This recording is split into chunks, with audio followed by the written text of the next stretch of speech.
जन्माष्टमी की सरल पूजा विधि क्या है, किस तरीके से जन्माष्टमी की पूजा हम सभी को करनी चाहिए, क्या क्या सामग्री लगती है इसमें, बहुत ही आसान तरीके से जन्माष्टमी की पूजा का ये वीडियो लेकर के आई हूँ। तो आगे बढ़ने से पहले चैनल पे नए हैं तो प्लीज़ सब्सक्राइब कर लीजिए। तो यहाँ पे बहुत ही सरल जो सामग्री होती है, जिनके घर में अभी अभी लड्डू गोपाल का आगमन हुआ है इसी साल, तो उनको विशेष रूप से ये फायदा देने वाला है कि उनको कन्फ्यूजन होगा कि क्या कुछ हमें करना होगा, क्या हमें 56 भोग लगाना होगा या कैसे हम लोग चीज़ें अरेंज करें, क्या है सही पूजा विधि। तो आप कम चीज़ों में भी बहुत ही अच्छे से जन्माष्टमी की पूजा कर सकते हैं। जरूरी नहीं कि बहुत सारी चीज़ें जमा करके ही आपकी जो है पूजा सफल होगी।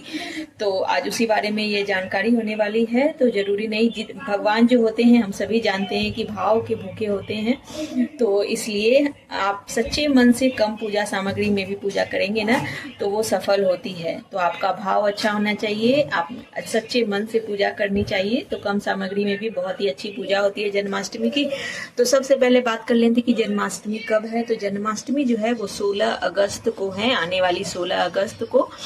और इसकी सबसे पहले सामग्री आपको दिखा देती हूँ कि क्या कुछ मैंने यहाँ पर लिया है।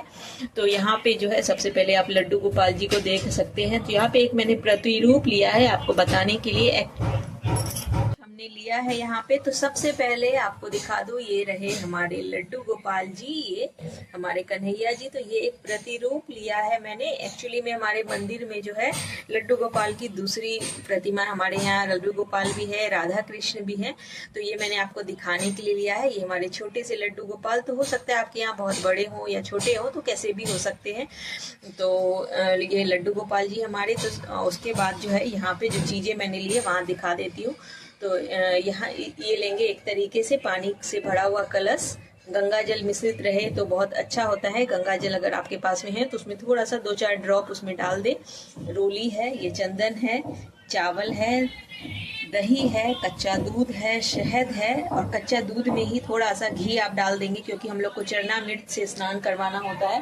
पहले जो है हम लोग लड्डू गोपाल जी को स्नान करवाते हैं, उसके बाद वो चरणामृत बन जाता है। तो ये 5 चीजें, यानी कि दूध, दही, गंगा जल भी इसी में, और साथ में ये शहद और घी। तो ये हो गया हमारा चरणामृत का सामान। तो बारी बारी से उससे स्नान, अभी बात करूंगी मैं कि किस तरीके से पूजा का शुरुआत करेंगे हम लोग। तो यहाँ पे जो है ये सारी चीज़ें हो गई। उसके बाद हमने ये कुछ फूल लिए हैं, जितनी भी आपके पास में फूल हो। ऐसे तो हम लोग दिन से ही शुरुआत कर देते हैं सजाना। एक मैंने दिखाने के लिए सिर्फ ये गुलाब के फूल, ये कुछ सफ़ेद फूल लिए हैं। आप अलग अलग भांति के फूल ले सकते हैं। सुगंधित फूल जो होते हैं, यानी कि गुलाब, चमेली, चंपा, ये सब खास प्रिय होते हैं हमारे राधा कृष्ण को। तो आज उनका दिन है, तो उसके हिसाब से कोशिश करें कि आपको मिल जाए। और साथ में तुलसी का ये पत्ता बहुत ही जरूरी चीज़ है। तुलसी का पत्र अत्यंत जो बहुत ही ज़्यादा प्रिय होता है भगवान श्री कृष्ण को। तो इस तरीके से गुच्छे में तोड़ के आपको सजाना भी है, और साथ में जो है आपको भोग में भी रखना है। तो ये हो गया, कुछ दक्षिणा रखी। और खीरा जो है आप जानते हैं कि कितना इम्पोर्टेंट है। खीरे में ही भगवान श्री कृष्ण का जन्म हुआ था, तो एक खीरा आपको ले लेना है। और साथ में एक जो है दिया ले लेना है। यहाँ पे श्री कृष्ण की बांसुरी वगैरह आपको रखनी है, मुकुट वगैरह, वो सब तो सजावट का जो भी आपके पास में सामान होगा। और कुछ ड्राई फ्रूट्स ले लेने हैं, जो सीजनल फ्रूट्स वगैरह है वो आप ले लीजिए। ऐसे तो 56 प्रकार का भोग लिया जाता है। धनिया की पंजेड़ी बहुत ही मस्त होती है। सिंपली धनिया को जो है पीस करके उसको घी में सेका जाता है, उसमें गोंद, पिसी हुई चीनी वगैरह डाल करके, वो बहुत ही सिंपल सी धनिया की पंजेड़ी का आप जरूर भोग लगाएं उस दिन, तो वो बहुत ज़रूरी है। बाकी सीजनल फ्रूट्स वगैरह और कुछ मीठा वगैरह अपनी श्रद्धा के अनुसार ले सकते हैं। और यहाँ पे जो है हमने लिया है एक नारियल। तो ये भी आपके ऑप्शनल है, अगर आपके पास में हो तो नारियल ज़रूर ले लें, तो वो भी अच्छा। ऐसे नारियल की जो बर्फ़ी वगैरह ज़रूर से उसका भोग लगता है। और धनिया की पंजीरी में भी हम लोग सूखा नारियल की गरी डालते हैं, तो वो बहुत मतलब अच्छा होता है। और साथ में पोशाक लेनी है, जिससे कि आप नहला करके उनको पहनाएंगे। तो एक सुबह आप स्नान करके पहनाएंगे और एक शाम को, और अपनी श्रद्धा के अनुसार उनको सजा दीजिए। उनके लिए अलग अलग तरह की माला, मुकुट वगैरह ले करके उनको जितना सजा सकते हैं, आज के दिन उनका दिन है तो उनको सजा दीजिए। तो शुरुआत करते हैं कि सबसे पहले जो है हम लोगों को कब से शुरुआत करनी है।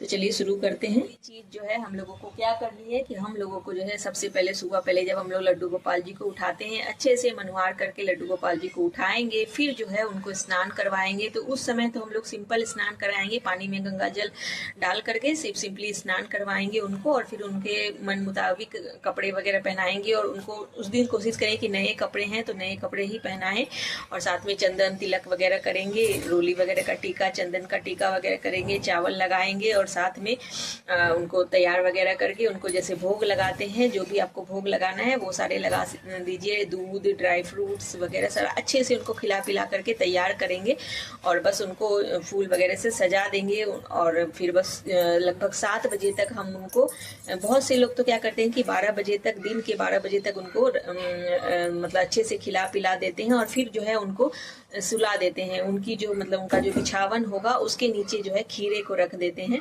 और फिर उनको जो है विश्राम दे देते हैं। और फिर वो रात के 12 बजे ही उनको जगाया जाता है। उतनी देर शाम को जो है बहुत से लोग क्या करते हैं कि शाम को 7 बजे के बाद सुलाते हैं उनको, उसके पहले खिला पिला करके अच्छे से पेट भर करके, और फिर उनको जो है उनके जैसे यहाँ पे हमारे लड्डू गोपाल जी हैं, मान लीजिए ये बिछावन है, तो उसके नीचे इस तरीके से खीरा रख करके और एक कपड़े से, लाल कपड़े से ऐसे ढक देना है, और फिर उनको विश्राम दे देना है। फिर रात को 12 बजे ही वो जगेंगे।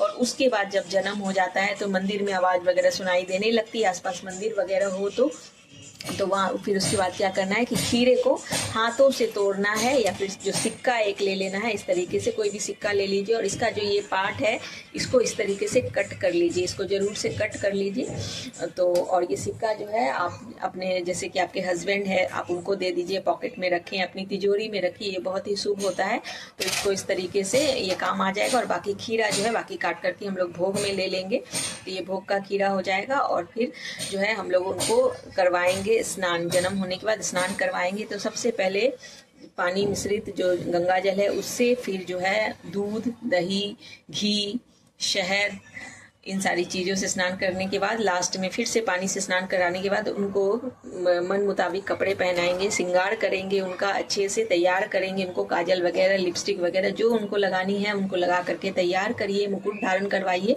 और उसके बाद फूल वगैरह से उनकी सजावट करेंगे। फिर जो है भोग का सामान इतनी देर में सारा तैयार करेंगे, चंदन तिलक वगैरह जैसे हमने दिन में लगाया था वैसे ही लगाएंगे। और उसके बाद जो है हम लोगों को करनी है आरती यहाँ पर। तो घी का दिया आप ले लें, और घी के दिए से आरती करेंगे, आरती श्री कुंज बिहारी की। तो वो आरती करेंगे, और उसके बाद जो है भोग लगाएंगे, और उसके बाद जो है हमारी पूजा जो है संपन्न हो जाएगी। रात भर आप उसी तरह सजा छोड़ दें लड्डू गोपाल जी को, जिस तरह से आपने सजाया है, और झूले में बिठाकर बिल्कुल हल्का हल्का सा इस तरीके से जो है झुलाएंगे। तो आज के दिन झूला जरूर से झुलाना चाहिए, तो इस तरीके से हम लोग झुलाएंगे। तो इस तरीके से हमारी पूजा जो है जन्माष्टमी की बहुत ही आसान तरीके से होती है। तो कैसी लगी आज की जानकारी जरूर बताइएगा दोस्तों। मिलते हैं फिर और कुछ अच्छी वीडियोस के साथ में।